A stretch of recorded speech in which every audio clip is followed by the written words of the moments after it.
With the likes of mental health, say my child is coming in to see you, she's got some mental health problems that she'd like to discuss. At what age would it be a normal practice for her to go in on her own without me present? And would you discuss things with me? At what age wouldn't you discuss things with me? Sorry. Yes, it's a really good question, really important question. When children really become teenagers, we even in a non-mental health consultation, we encourage them to be seen just for a little while on their own with the GP. We talk about transitioning to adulthood. We allows them to speak freely.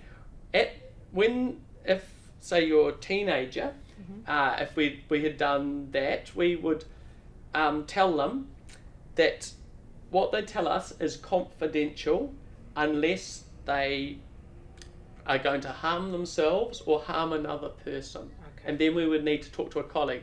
We always encourage them to talk to their parents and have parents involved in the plan. So if you had come in with your child and we'd been discussing, you'd be saying your concerns, and your child be talking about what was happening, and then we might catch up on our own and we would discuss various things. And if I found something that was quite important and I felt that you needed to know, I would say to them, I really think you need to tell your parents this to help them. If they were adamant they didn't want you to know, we would respect that as long as it didn't meet those criteria. Sure. But we would really encourage it. But at the end, I would get us all together, so you'd be back and we'd make a plan.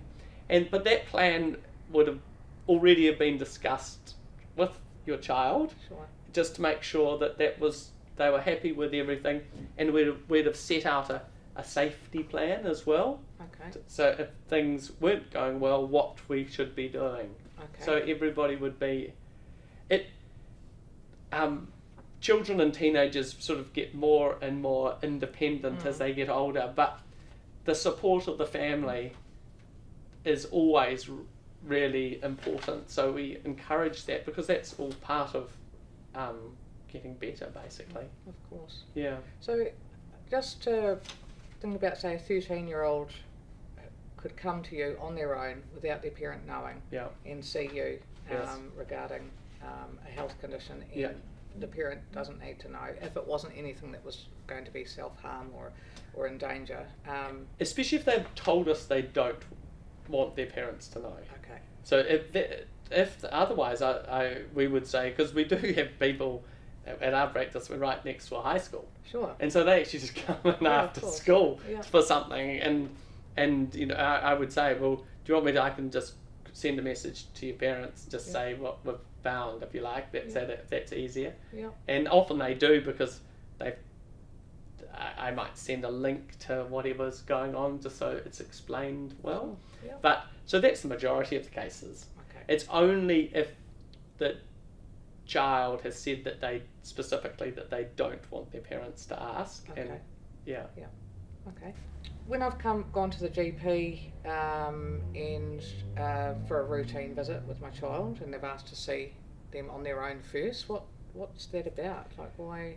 Well, often when kids, from about the start of being a teenager, we often like to see the teenagers on their own, because so they get a chance to express themselves freely without having their parents listening. And it also enables us to build a relationship with them. Often I'll see someone who may be in for a sore ear or something like that, and then I'll say to them, right, let's have a quick, and say to their parents, we'll just have a wee catch up on their own. I always do that when you become a teenager, and it just gives them a chance to say anything they want to without their parents being there.